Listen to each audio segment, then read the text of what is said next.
Look, we were told about 11 weeks ago by Hegseth and the Department of Defense that they had obliterated Iran's defenses, and it was just a matter of time before we had the nuclear material. Now we're talking about a posture where we may accept the nuclear material remaining in Iran. How does that make sense at all? Also, a 60-day ceasefire and expecting that they're going to clear the Strait of Hormuz before the terms of the deal are established also seems questionable to me. That was Republican Senator Tom Tillis of North Carolina yesterday expressing some real skepticism about a potential deal with Iran. We're going to bring you the latest on those negotiations in just a moment. Good morning and welcome to Morning Joe. It is Monday, May 25th, Memorial Day. We, of course, are so mindful of and grateful for the service and sacrifice of those in our armed forces and their families who may be watching today. Thank you again. With us for this hour, President Emeritus of the Council on Foreign Relations, Richard Haass, MS Now senior national security reporter David Rode, and MS Now senior Capitol Hill reporter and the host of Way Too Early, Ali Vitali. And we, of course, will begin with negotiations to bring the war in Iran to a close. A lot of developments you may have missed over the weekend. The White House is put against bipartisan criticism of a potential emerging deal to end that conflict. Regional officials are telling the Associated Press that under the proposal, the war would end and Iran would reopen the Strait of Hormuz, as well as give up its stockpile of the highly enriched uranium, with the details and timelines to be worked out later during a 60-day window. Iran has not publicly committed to giving up its uranium, but the country's president told state TV that they were ready to, quote, assure the world that we are not after a nuclear weapon. Several Republicans took to social media over the weekend to speak out against the framework agreement. Senator Ted Cruz of Texas said that if the proposal allows Iran to continue to enrich uranium and to potentially build a nuclear weapon and effectively retain control over the Strait of Hormuz, then in his words, that outcome would be a disastrous mistake. Senator Roger Wicker of Mississippi echoed that sentiment, writing that the rumored 60-day ceasefire would be a disaster. Trump's former Secretary of State, Mike Pompeo, denounced the proposal as not remotely America first. Now, President Trump is working to fight off that skepticism, saying on social media that he instructed his negotiators to not rush into a deal and insisting that what is being worked on is the, quote, exact opposite of a nuclear pact that was agreed to under the Obama administration. The president added the deal isn't even fully negotiated yet, so don't listen to those losers who are critical about something they know nothing about. Secretary of State Marco Rubio issued this defense yesterday. Multiple political leaders, multiple presidents of the United States have all said the same thing. Iran cannot have a nuclear weapon. The only one who's tried to do anything and has actually done anything about it in a real way has been President Trump. So his commitment to that principle that they'll never have a nuclear weapon shouldn't be questioned by anybody. And the idea that somehow this president, given everything he's already proven he's willing to do, is going to somehow agree to a deal that ultimately winds up putting Iran in a stronger position when it comes to nuclear ambitions is absurd. That's just not going to happen. So, Richard Haass, let's go through this. Over the weekend, a flurry of reports that the deal was on first of all, there were rumors at the end of last week that the president was about to resume hostilities. Instead, it seems like the pushing negotiations, a deal on the doorstep. The brakes were tapped a little bit yesterday. I was told by senior officials this is still at least a few days away. It's not quite done yet. But let's talk about what we do know. And there's some mixed signals. There are two main areas, the uranium, the future of the nuclear deal, and the Strait of Hormuz. Why don't we go through what you know of what's on the table and whether this would be a good deal for the United States? Two separate questions. The pieces are all there. You're right, though. It hasn't quite come together, some of the important details. It's Strait first. Let's start with the Strait, because in a funny sort of way, the nuclear has been slightly pushed, not aside, but it's on a second, slower track. The idea is to get a ceasefire in place, get the Strait opened. Still uncertain, Jonathan, of the long-term terms under which the Strait would operate, but at least for the first 30 days, supposedly, the Iranians would demine, there wouldn't be tolls or fees charged. So that, in some ways, is at least temporary return to the status quo ante, what existed on February 27. And that's a long process of unwinding all these ships that are in the strait. But it's a step in the right direction. You'll see energy prices begin to come down and so forth. Nuclear is in some ways more complicated. And there you've got the question of what's the status of the enriched uranium that's in Iran? Is it moved out? If so, to where? If it stays, is it diluted? Who oversees the process? So that's one question. Question about future enrichment. Is Iran allowed to enrich? If so, how much? To what level? Is there a moratorium before it's allowed to start enriching again? If so, is it 10 years, 15 years, 20 years? Some of these details. I've heard nothing about the details of an inspection regime. How, who is going to operate that? What kind of access are they going to have? Because in some ways, whatever the details, you can only have confidence in Iranian compliance if you have a really powerful, intrusive inspection regime. And maybe I've missed it. I haven't heard a lot of that. Then in all of this, there's the question of sequencing. Iran does this in the Strait. You begin to talk about the nuclear. Well, what are the incentives for Iran? Other than the United States would lift its blockade, because right now, essentially, you have twin blockades. There's the question of two things. Sanctions relief for Iran and frozen asset return. And the question is, how much do we upfront that to encourage them to act on the Strait? To what extent do we keep some of that on the back burner to encourage them to do what we want on the nuclear? So that's where we are. What's interesting is also what's not here. But listen, think about what we haven't mentioned. Haven't mentioned Iranian ballistic missiles, which for the Israelis was the most important issue before this war started 3 months ago. Second of all, we haven't mentioned drones. Thirdly, we haven't talked about Iranian support for groups like Hezbollah and Hamas. So the Israeli agenda is not really being addressed, and what's being, with the exception of the nuclear issue. But the two issues being addressed are Strait and nuclear, and then there's the question again of all the Iranian assets. Is this a good agreement? I think the problem for the president and for the Israeli prime minister is going to say we are better off. And quite honestly, I do not see how they could say how we are better off. All right, Richard, we'll revisit the Israel piece of this in a minute. But David Rode, let's go to you now. Let's talk about the Iran's incentives, right? Richard brought that up. With the blockade is still in place. That is taking some economic toll. We know, there's unclear exactly how long Iran will be able to withstand that. Some people think it could be a matter of weeks. Some could be months. And President Trump did say the blockade would remain in place during this negotiation period. So it's still there. It's still there now. So why would Iran, from what officials you're talking to, why do they think now is the right moment? And speak up to what we know about how they view the future of the Strait of Hormuz, because there's been a lot of mixed signals, even in recent days, some suggestion that they were, in fact, going to insist upon some sort of tolling or fee structure for this vital waterway. So it's interesting. Just overnight, a couple colleagues of ours spoke with an Iranian official who doesn't want to be named, but they've sent a message. It was Ian Sherwood, our London producer, and Rich Greenberg, who works on the national security team. And it's this Iranian official is very clear in terms of this memorandum of understanding, and they just call it a memorandum of understanding. This is not a broad peace agreement, but there is no detailed decision on nuclear. They don't want to talk about nuclear. No, there's only a general agreement to talk on nuclear issues as a follow-up to this memorandum of understanding. So they're pushing back hard on this key issue for President Trump and Prime Minister Netanyahu about the nuclear, the enriched uranium and the nuclear program that Richard was just talking about. So that seems to be a firm Iranian position. And then, for the time being, we must concentrate on the most immediate matter, which is ending the war. That, I assume, means they want this blockade of their ports lifted. And then there's also this, they talk about this American, they call it an addiction to sanctions.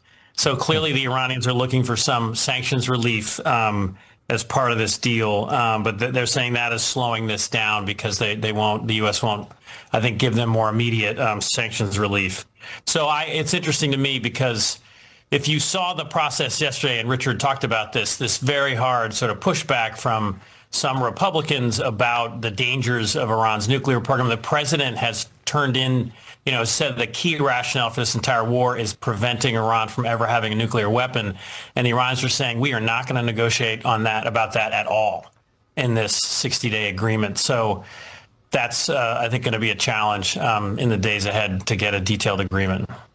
Yeah, that is going to be a very tough thing for the president to sell, that this war, frankly, put us, the world, in a better, safer place than before. And Ali Vitale, it does seem like those concerns are voiced from an unlikely place. Republicans in the Senate who, yes, once in a while defy President Trump. We saw a little bit last week on some domestic matters, but it was striking how vociferous some on the right were over the weekend as details of this deal began to emerge in the press, in the Senate, and also other conservative media spheres. Take us to Capitol Hill. What's the reasoning? What are they hoping for? A pressure campaign that might get Trump to hold off? Well, they're going to have to defend this on the campaign trail, some of them anyway. I mean, Tom Tillis has been among the more vocal Republicans pushing back against this on the Sunday shows. He has said that he's unbridled by the fact that he's not seeking re-election, and so he can use different, more blunt words to describe a criticism that he says he would have regardless. But I do think that this is an interesting point where Republicans are trying to look for, okay, what are we going to tell voters we got for them having to pay higher prices at the pump, for an administration that seems distracted from dealing with affordability concerns. And what they're looking at now is not being able to say that Iran is further from a nuclear weapon. And I think what's interesting to me is I was watching Republican senators even a month ago try to start saying that the win out of this war is going to be the Strait of Hormuz reopening, which was closed because of the conflict in the first place. And then, of course, the idea that Iran is more destabilized and has less from a missile stockpile perspective than before. The idea of what is obliterated is going to be really important. And Republicans were already starting to negotiate with what success looked like for this conflict. Now that the administration is saying, okay, we might have a memorandum of understanding that doesn't directly or immediately deal with the nuclear question, that doesn't deal with proxy groups, all of that makes it harder for Republicans to say, okay, we actually have something to sell as a victory. And that is why they're starting to voice this early concern. I think it's notable when you look at someone like Senator Roger Wicker saying that this would be a disaster. It's important, given the fact that he is a chairman of an important committee, that he is someone who has been at least skeptical of what some of the administration has briefed Congress on. We're starting to hear concerns even, too, around Pete Hegseth. What is the intelligence that the Hill is being given? So there are just more questions starting to be asked. I will also say it feels notable to me that Tillis is signaling that he wants any of these deals to go through and be ratified by Congress. But it feels flimsy to ask for that, given the ways that this administration has bypassed Congress at every turn of this Iran conflict. And now Republicans are basically going to be left holding the bag, defending it on the campaign trail, but maybe not having much to defend.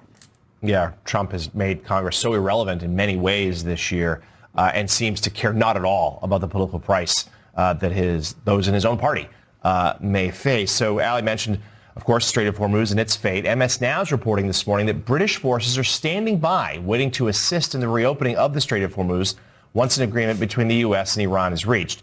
British officials stress the effort will take months and require advanced technology and a large multinational fleet.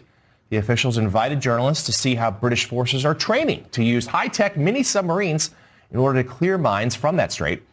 They say the initial plan is to clear a roughly 1,000-yard wide corridor to allow the roughly 2,000 ships that have been trapped in the Persian Gulf for months to exit. A second corridor would then be cleared to create a route for ships to enter the strait. Richard, you were scoffing in my line of sight as I read that. I would never do that. But you can weigh in on the British efforts in the strait if you'd like. But let's just speak about the international picture here. And beyond Europe, we know President Trump has been very frustrated that Europe hasn't helped, and they're like, "Well, you didn't tell us you were going to do this, so why should we be involved?" I'm more interested in the region, the Gulf, the neighbors there in Iran, and how they're viewing this, and the signals that they've been sending to the White House about whether to end this war or push further. So 3 points. First on what Ali was saying, all these critics now, but talk about being a day late and a dollar short. Nothing has happened that wasn't totally anticipated. So these 11th hour criticisms, shall we say, are a little bit thin. Secondly, the British offer a little bit less than meets the eye. Everything has to be resolved, and then it's an administrative rather than a military undertaking. Let's be serious about it. But your point's the accurate one. people, if you want them there on the landing, they got to be there on the takeoff. We didn't involve them, and they basically said, this was your war, not ours. We don't think it was a smart idea. But I think you put your finger on the real issue. The countries of the region, the Saudis, the United Arab Emirates, Kuwait, Bahrain, Qatar, they are really uneasy. Why? Because no matter what, imagine everything the president wants to happen happens. Iran is more radical than it ever was. There's been regime change, just not the kind we bargained for. They have all these capabilities, drones, missiles. They've shown what they're willing to do with the Strait. They've shown their ability to hit the oil, the energy infrastructure of their neighbors. So all these countries are worried. The United States is going to basically say, okay, been there, done that. We're going to move on to other things. And what? They're going to be left to live with a radical, capable Iran that in a funny sort of way has discovered its power.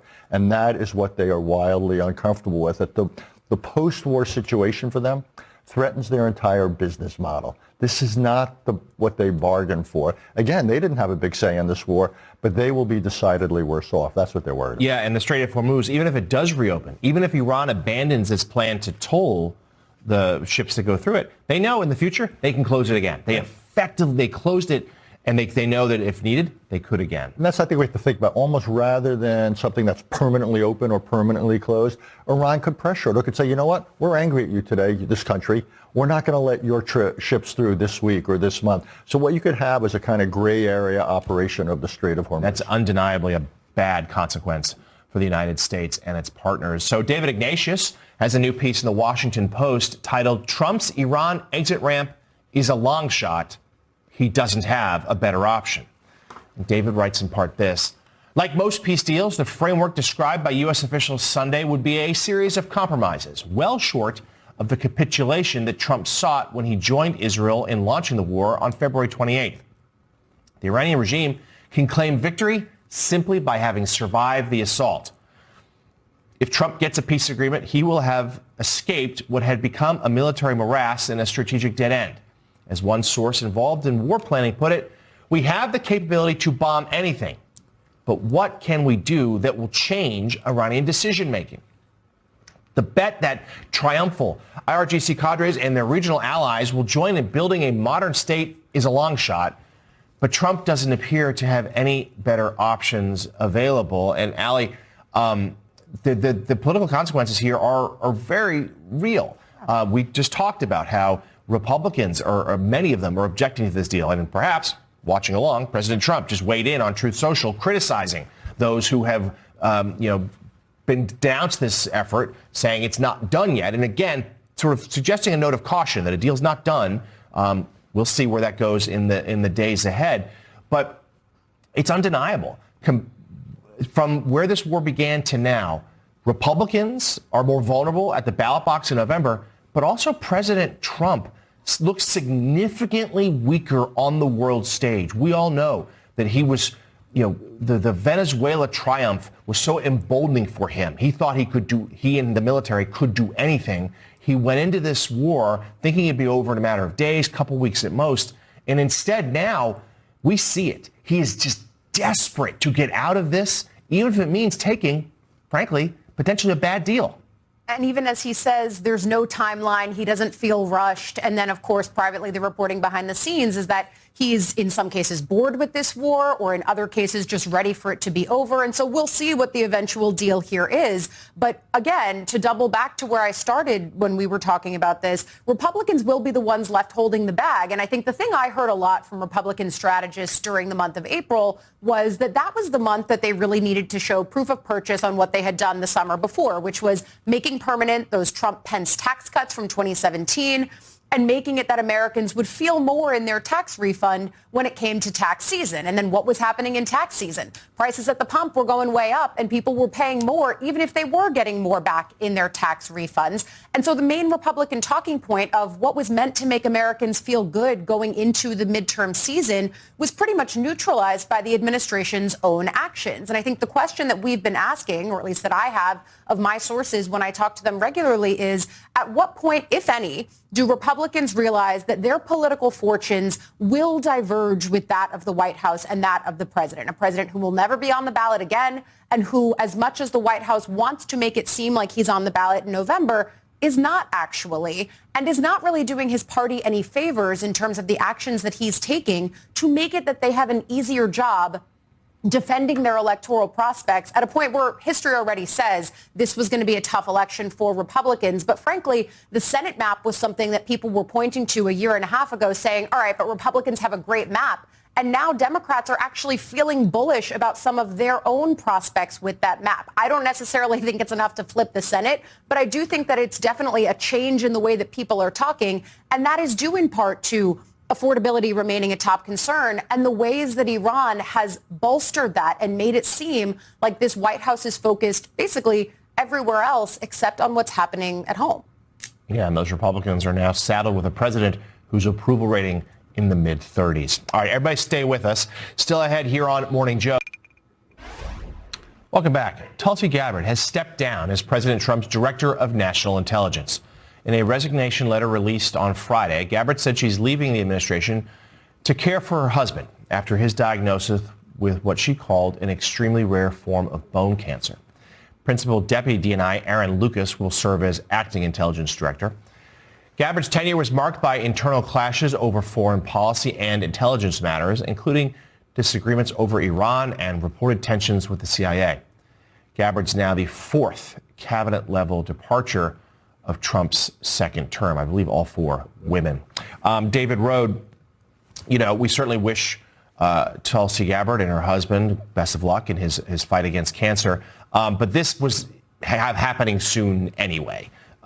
She had been largely cut out of the process, sidelined on Venezuela, sidelined on Iran, had tried to sort of ingratiate herself to President Trump by diving into some 2020 election conspiracies. But her legacy here was just how, frankly, it would seem, how irrelevant she and that post became during the second Trump term. Yeah, that's probably true. And I also want to say it was a bone cancer diagnosis. It's a horrible thing for her husband and her. And on Memorial Day, and thank you for mentioning Memorial Day earlier, she served in Iraq, and I want to give her credit for that and for serving this job, which is a difficult one. But she essentially inside the cabinet was in a power struggle with John Ratcliffe, the director of the CIA, and Ratcliffe won, hands down. It took some time. A key thing was Venezuela. The CIA played a central role in just penetrating Maduro's inner circle and planning, getting information that allowed that astonishingly successful raid to snatch Maduro. And then again, Ratcliffe played a central role and gained a lot of credibility, I think, in the planning for the attack on Iran. He now spends most of his time in the White House. He's not in the CIA headquarters, and that's all about being close to the president. And he's part of an inner circle of 4 or 5 officials: Vice President Vance, Secretary of State, National Security Advisor Rubio being part of that, and often, Jared Kushner and Steve Witkoff. So Ratcliffe won. And just lastly, I see her legacy. She promised the MAGA base that she was going to expose all these vast conspiracies. She did release thousands and thousands of documents about the JFK and MLK and RFK assassination, about Amelia Earhart's disappearance, about UFOs. And most importantly, she publicly accused a former president, Barack Obama, of a treasonous conspiracy. That was extraordinary. That's never been done. I mean, even going back to the bad old days of the CIA, they never accused a former president of a treasonous conspiracy. She never produced any evidence of that conspiracy, and she didn't produce sort of damning new revelations about the assassinations I mentioned. So she was essentially, her ambitions, I was told by people who watched her closely, got to her, and she promised to reveal all these conspiracies and traffic in conspiracy theories, but did not deliver. MS Now senior national security reporter David Rode. David, thank you for joining us. We really appreciate it. Richard Haas, John Heilman, a frequent guest on the show, is fond of talking about how with Trump, everything is confession or projection. I couldn't help but note over the weekend in one of his many posts criticizing President Obama and the Iran nuclear deal, he talked about the rank amateurs that the Obama administration used to negotiate that deal. And I've thought of that as David Rode brings up Jared Kushner, Steve Witkoff, some of the such an unorthodox team of negotiators, the usual process completely sidelined.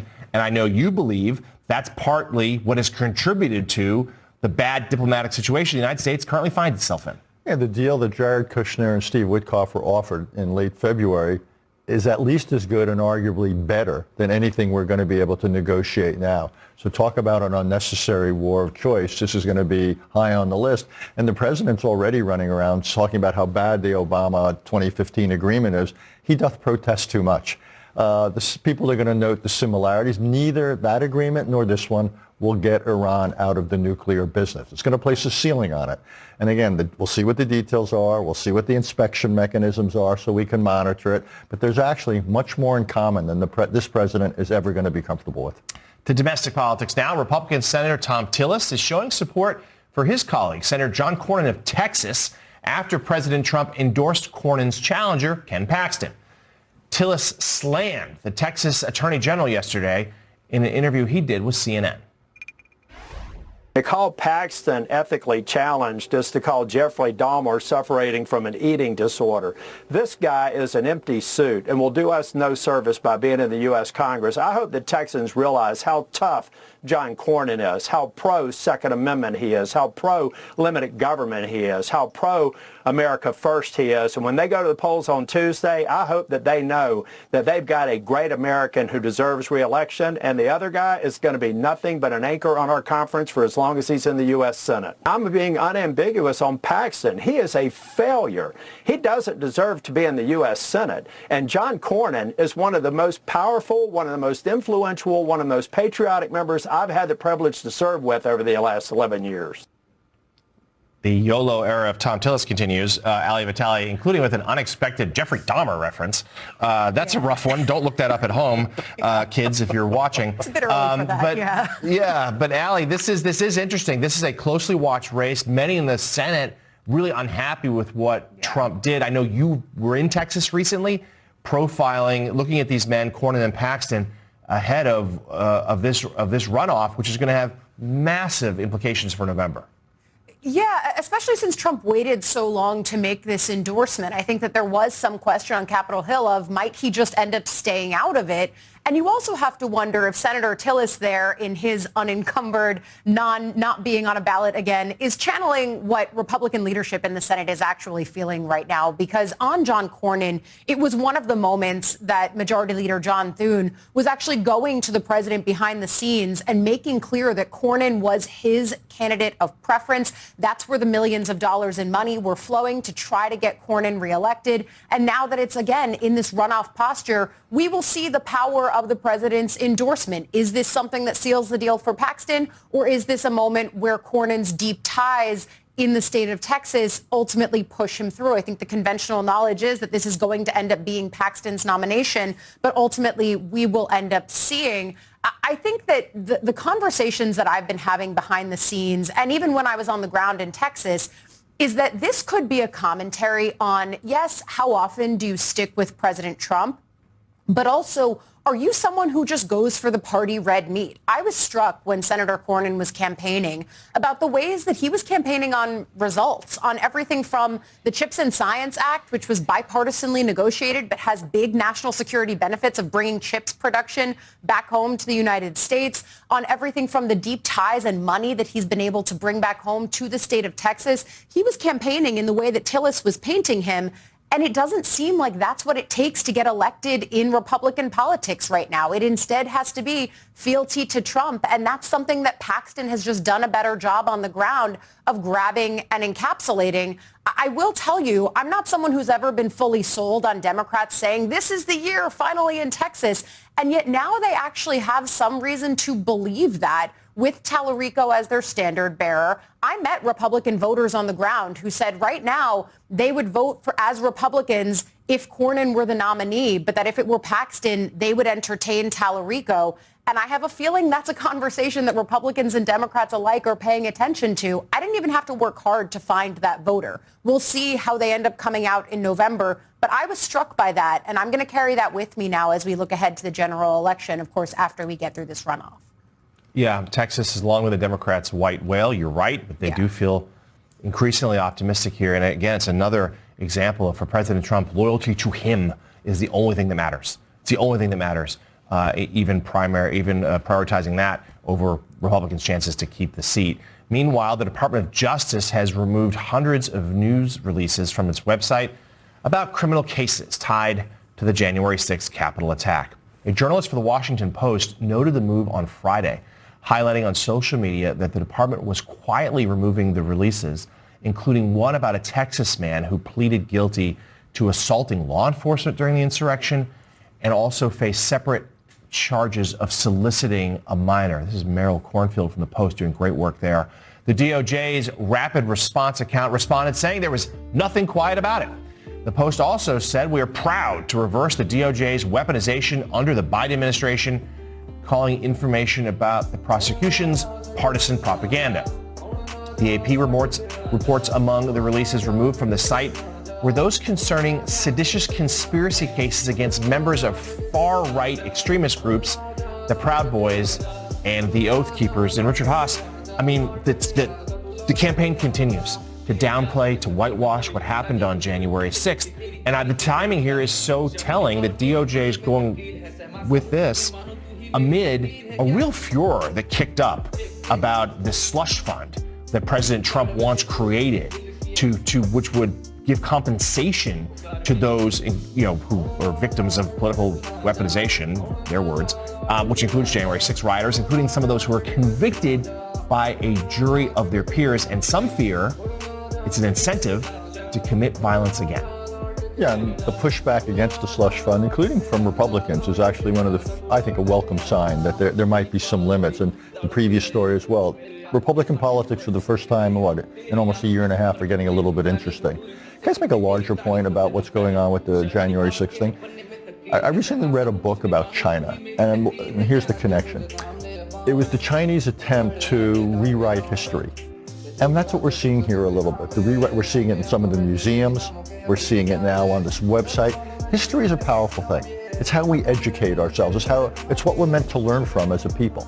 And this is actually serious stuff. When people rewrite history, they fabricate history either by what they put in or what they leave out. It denies this generation and future generations the chance to learn from it. What mistakes were made? How do we avoid repeating them again? I actually take this really seriously. It's not just kind of short-term whitewashing, but it's actually, it's much more corrosive for us because it makes it more likely we don't learn from things and we're more likely to repeat them. It's an ongoing effort by the Trump administration to do just that. Still ahead here on Morning Joe, we're going to bring you an update on the Ebola outbreak in Africa amid attacks on health centers by people who are demanding that the bodies